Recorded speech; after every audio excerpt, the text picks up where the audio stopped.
नहीं चाहिए। We want justice. We want justice. We want justice. We want CBI. Thank you. मेरी बात भाई, अरे इधर दे दे भाई ना। ओ भाई मुझे बोलने दे। आओ जाओ ना। चलाना यार। अबे यार पहले जाते नहीं हम जा रहे। अरे और ये देखिए आज माता की भारत माता की और उत्तराखंड की मुर्दाबाद। अरे बोलो भाई यार। लूट दिया सब। बहुत हो गया। बेरोजगारों को लूट दिया। छीन के लेंगे जितना नेताओं ने ये भर दे। छीन के लेंगे भ्रष्टाचार से हम छीन के लेंगे भ्रष्टाचार से पेपर लीक से और कमसी से चतुर्वेदी से आयोग से और भी है मुन्ना भाई को पकड़ो। मुन्ना भाइयों से चतुर्वेदी से भ्रष्टाचार से पेपर लीक से देश से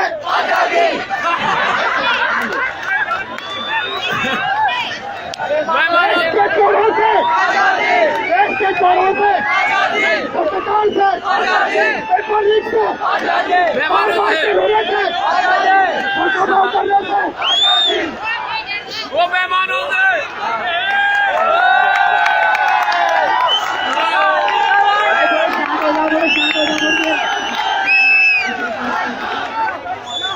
भाई थोड़े शांत हो जाओ थोड़े। भाई सुन लो थोड़ा सा भाई को आगे भाई।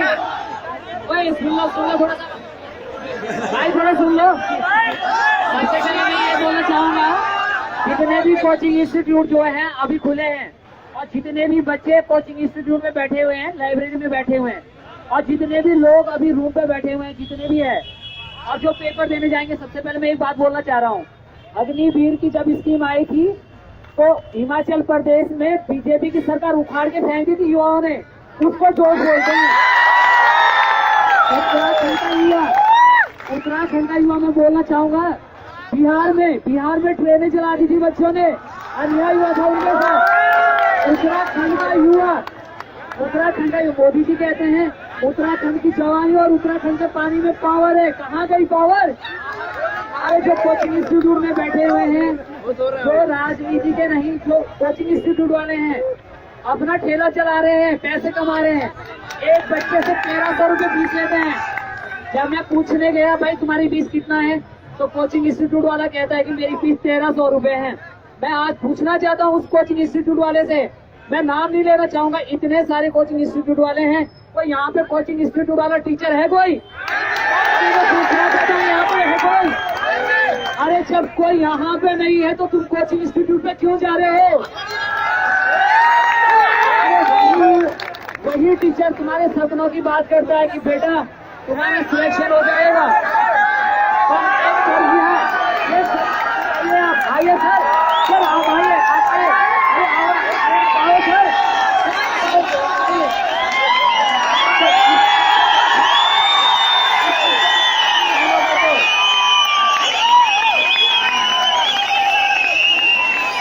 तो दोस्तों,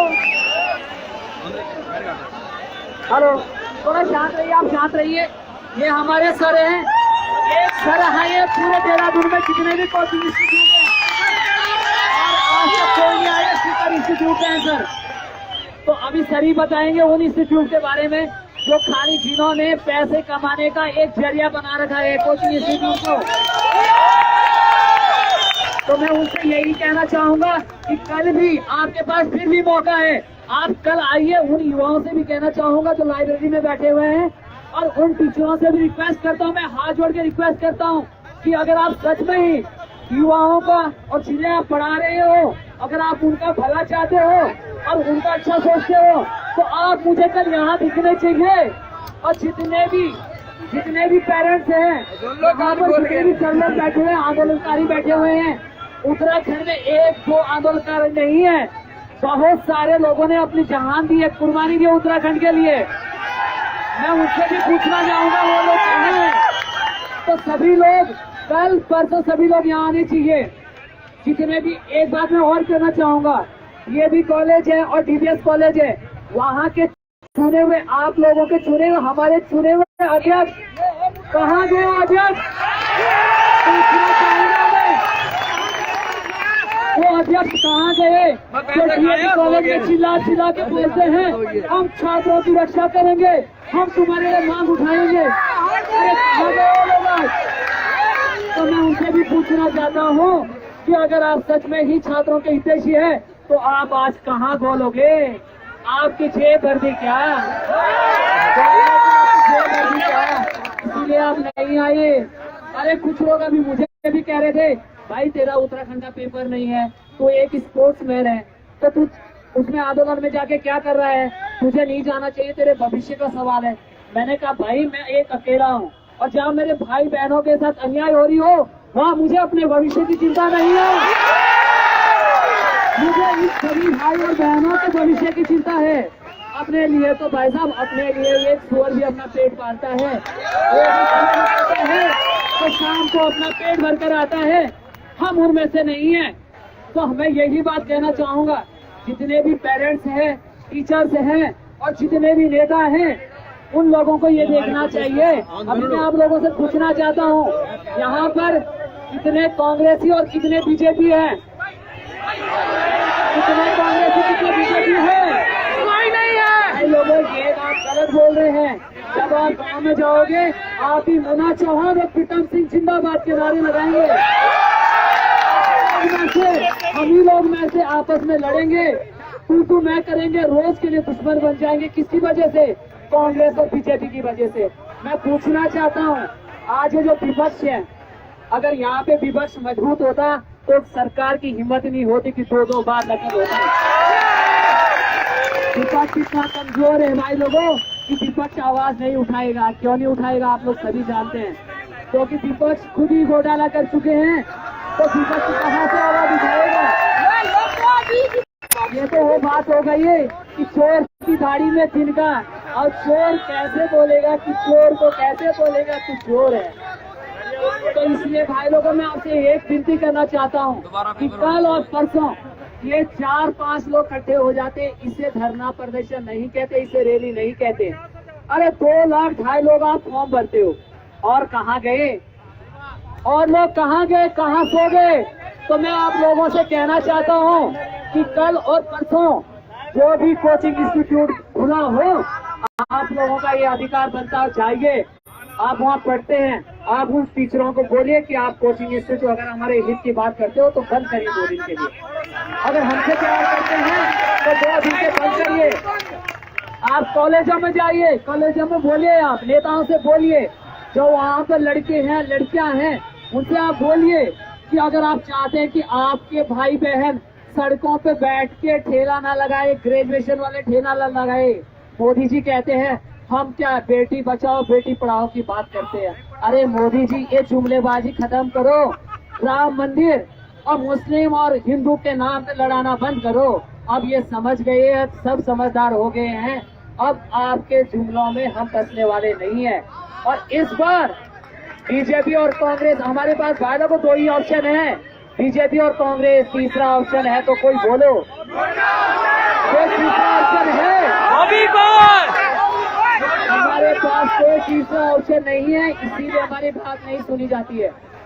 पर जो भी युवा खड़ा होगा, अभी बॉबी भाई है, बॉबी भाई कहाँ गए? अरे आप खड़े हो ना, आप खड़े हो।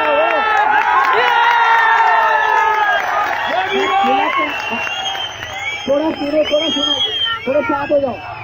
बॉबी भाई हमारे, इन्होंने अपने प्राणों की बाजी लगाकर आप लोगों के लिए आवाज उठा रहे हैं।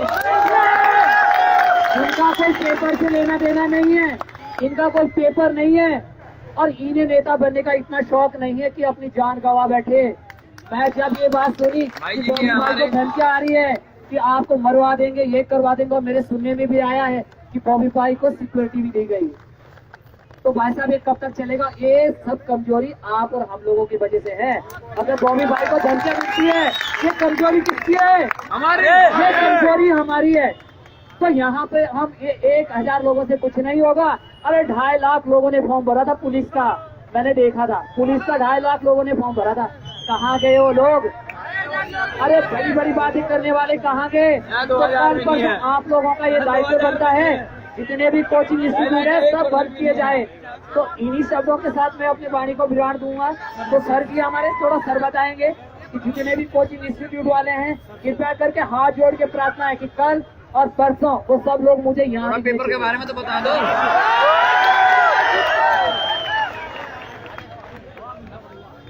मिल गए भाई, कहाँ सोए हुए तुम लोग? भारत माता की, भारत माता की इनकलाब, इनकलाब, इनकलाब। साथियों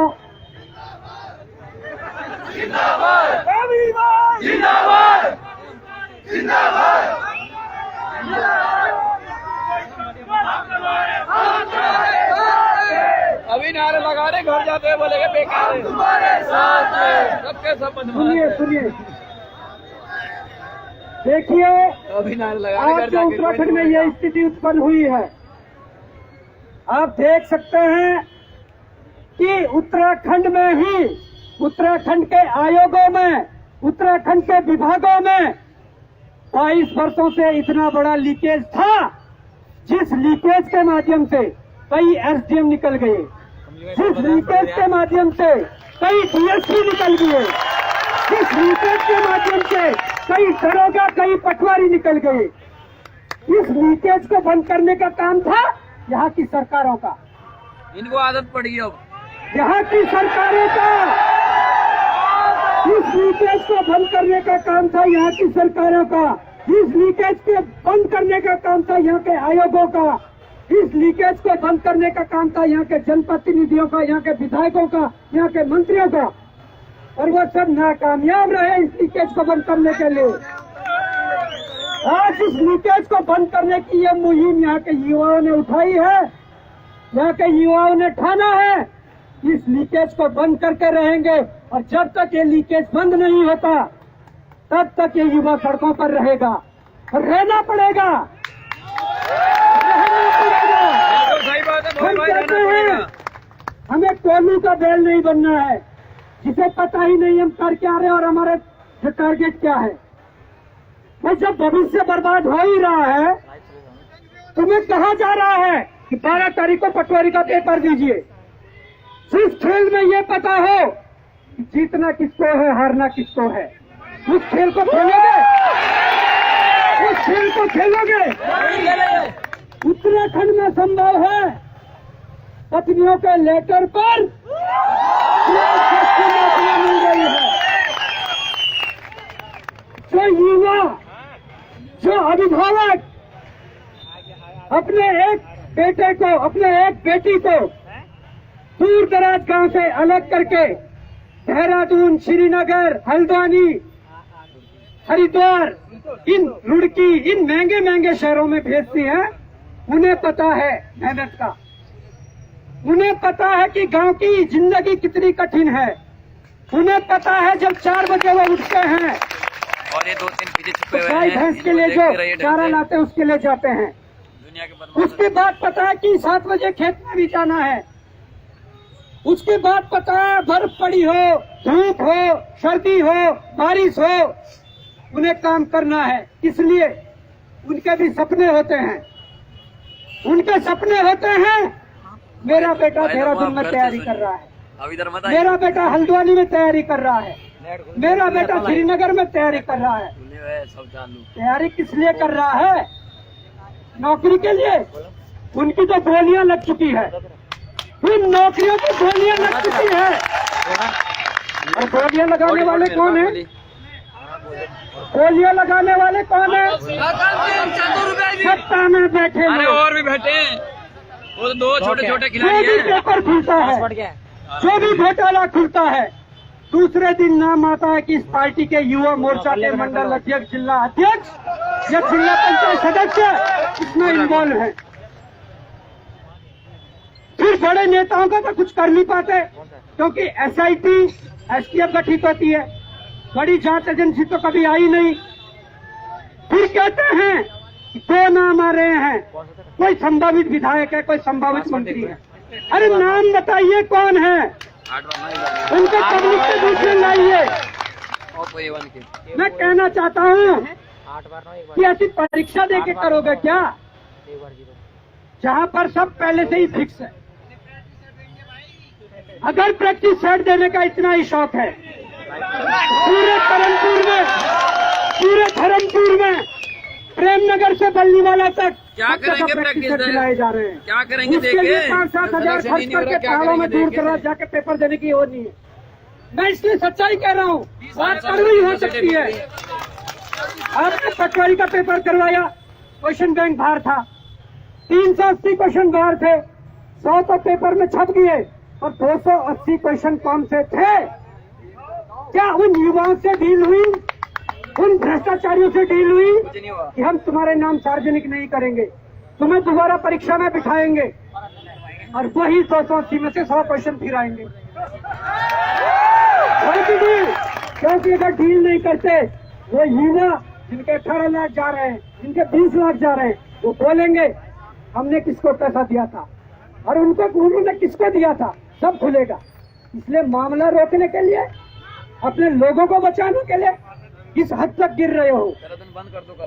तुम्हारे आयोग में 8 अनुभाग है, लगेंगे 3 अति गोपनीय और 5 गोपनीय है। उन 8 अनुभागों के अलग अलग अनुभाग अधिकारी हैं। उसमें से 2 अनुभाग अधिकारी जेलों के अंदर है। 8 उन अनुभाग अधिकारियों पर 8 लॉकरों की अलग अलग चाबियां 8 लोगों के पास है। पर सिस्टम, पूरा पेपर, पूरा क्वेश्चन बैंक तुम्हारा डबल लॉक में है।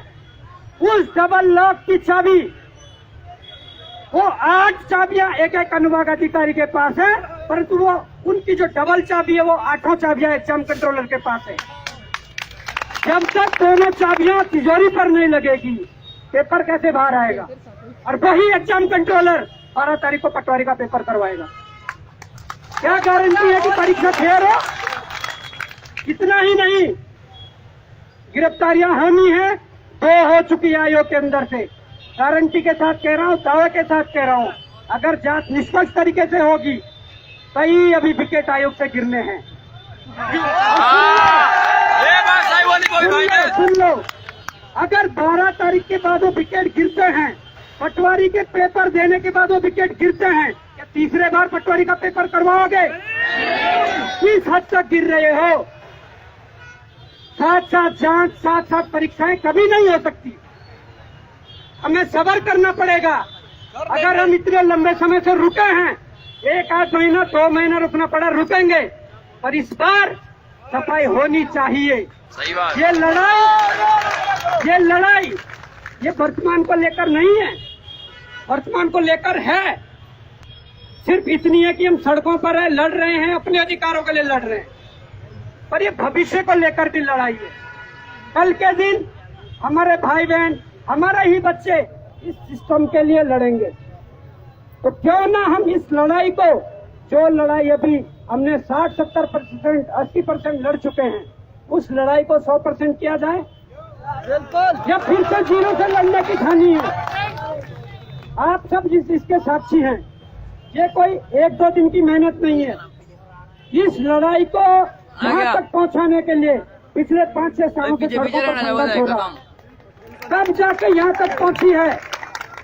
और इस लड़ाई को अंजाम तक पहुँचाने के लिए हमें सड़कों पर उतरना पड़ेगा। जो युवा आज नहीं आए, जो अभिभावक आज नहीं आए, वो सुन लें कि आप आइए, इस आंदोलन को, इस सत्याग्रह को समर्थन करके इस लड़ाई को अंजाम तक पहुंचाइए।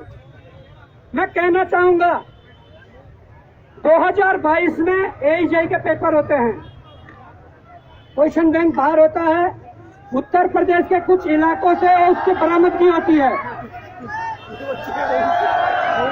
उत्तर प्रदेश के कुछ इलाकों से उन क्वेश्चन बैंक की बरामदगी होती है और उसके बाद 2023 में 8 जनवरी को पटवारी का पेपर होता है, उसका क्वेश्चन बैंक भी बाहर होता है।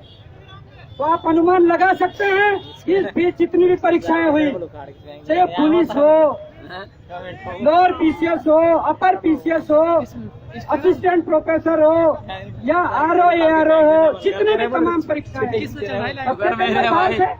निश्चित रूप से बाहर थे। क्या चाहते हो, मतलब वही पैसे वाले सिस्टम में बैठे।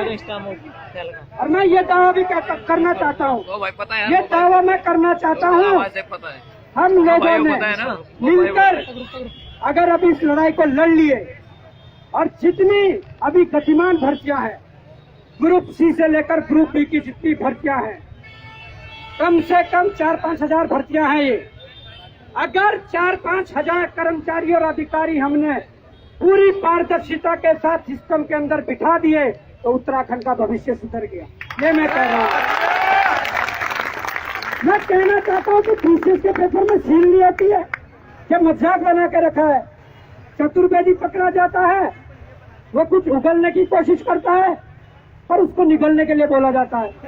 वो बोलता है मैंने एलजीएम भी बनाए हैं, मैंने डीएसपी भी बनाए हैं, मैंने एई भी बनाए हैं, और उसको बोला जाता है जो उगलना चाह रहा है वहां पर लेके कुछ निगल ले, मत बोल। बोला भी होगा तो बाहर नहीं करनी चाहिए। क्यों नहीं करनी बाहर? हुआ है तो हुआ है, करप्शन हुआ है तो हुआ है। अभी परसों समीक्षा अधिकारी जो 2016 में निकली थी, 19 और 20 में जाकर उसकी ज्वाइनिंग हुई, उस परीक्षा की जांच के आदेश हो गए। मैंने रिजल्ट खोल के देखा परसों, उसमें से 37 सहायक समीक्षा अधिकारी, 11 समीक्षा अधिकारी लोक सेवा आयोग के अंदर उस बैच से गए हैं। टोटल 48 लोग उस बैच से गए हैं। अब समझे ना, होंगे करप्टेड उसमें भी, हम सबको नहीं कह रहे सब करप्टेड है, पर होंगे, निश्चित रूप से होंगे। ये 22 वर्षों से चल रहा है और अब मुझे लगता है कि युवाओं को जागना पड़ेगा। हम पेपर देते जाएंगे, हर बार 1 नंबर, आधे नंबर, 2 नंबर से रहते जाएंगे, ये सच्चाई है। वो तो हमारा एक मानव वो है ना, प्रकृति का वो होता कि युवा सबर नहीं कर पाता। युवा ये चाहता कि यार तू परीक्षा तू जितने जल्दी, मैं वेट नहीं कर सकता, मैं जब तुम्हें पता है तुझे 1 नंबर से फिर भी रहना ही है, क्योंकि तुम्हारी जगह किसी और को शिफ्ट करना है। क्यों? ये तमाम लड़ाई है। आज हमने इसमें कोई पूछ का नहीं रखा था, न सचिवालय पूछ, न मुख्यमंत्री आवास पूछ। हमने ये कहा जैसे किसान बैठे थे, जैसे गांधी जी सत्याग्रह पे बैठे थे एक जगह, वैसे ही बैठेंगे। और अगर किसी को देखो खड़े हो रहे हैं आप लोग तो आपको समस्या भी आ रही है खड़े होते होते। इधर पूरा फुटपाथ पड़ा हुआ है, आप आकर सब बैठिए, सब बैठ जाएंगे। जो भी एक यहाँ से बोलेंगे, जो अपने विचार रखना चाहते हैं, अपने नाम लिखवाइए, यहाँ कर अपने विचार रखिए और बैठेंगे यहीं। और जब तक निष्कर्ष नहीं निकलेगा, हिमाचल में एक पेपर में सीबीआई आ जाती है, यहाँ तो हर पेपर में धांधली है, तब भी सीबीआई नहीं आती है। कारण तो बहुत बड़ा रहा होगा, 3 एक साथ हुए तब भी नहीं आ रहे। कारण बहुत बड़ा रहा होगा, इसलिए सीबीआई नहीं आ रही है। अडानी का जो भंडा फोड़ो हिडन वर्क कर रहा है, यहाँ की सीबीआई, इनकम टैक्स, उन्हें नहीं पता। भारतीय जनता आकर इनको वो सबक सिखाएगी कि क्या हो रहा है। बढ़ का भला करने के लिए ये सिस्टम वर्तमान में प्रदेश के अंदर, देश के अंदर चल रहा है। और आप लोगों से बेहतर जो युवा पढ़ रहे हैं, जो युवा साक्षर है, जो युवा लिखे पढ़े हैं, उनसे बेहतर इसे कोई नहीं जान सकता। हमारे माँ बाप, हमारे गार्जियन, गाँव में उनका जो रोटेशन है डेली का, सब लोग सुनिए, बेचारे पढ़े लिखे नहीं है, सीधे साधे लोग हैं। अब वो थोड़ी जानेंगे कि क्या चल रहा है, बिल्कुल सही। उन्हें बताना पड़ेगा कि क्या चल रहा है। जो माँ डेली कोसते थे अपने बच्चों को, तुम नालायक हो गए हो, तुमने पेपर नहीं निकाल पाया है, 5 साल से क्या कर रहे हो देहरादून में। आज उन्हें यह बताना पड़ेगा कि हम नालायक नहीं थे, नालायक तो सिस्टम था, जिस सिस्टम ने हमें 5 साल से रोक के रखा है। तो मैं चाहूंगा कि यहाँ पर इधर राइट हैंड साइड और लेफ्ट हैंड साइड सभी बैठ जाए, कोई दिक्कत नहीं है, अभी बैठ जाओ। पर बैठेंगे। और ये दावे के साथ कह रहे हैं, ये आज संकल्प लेना पड़ेगा, रात को भी बैठेंगे। और कल इतनी भीड़ इकट्ठी कर देनी है, देहरादून जाम करना है, इतनी भीड़ इकट्ठी करनी है कि देहरादून जाम करना है। तमाम अभिभावक जो सुन रहे हैं घर पे बैठ के, 3-4 दिन तक भूखे रहिए। तमाम संगठन जो आए दिन सड़कों पर लड़ते रहते हैं, आइए समर्थन करिए।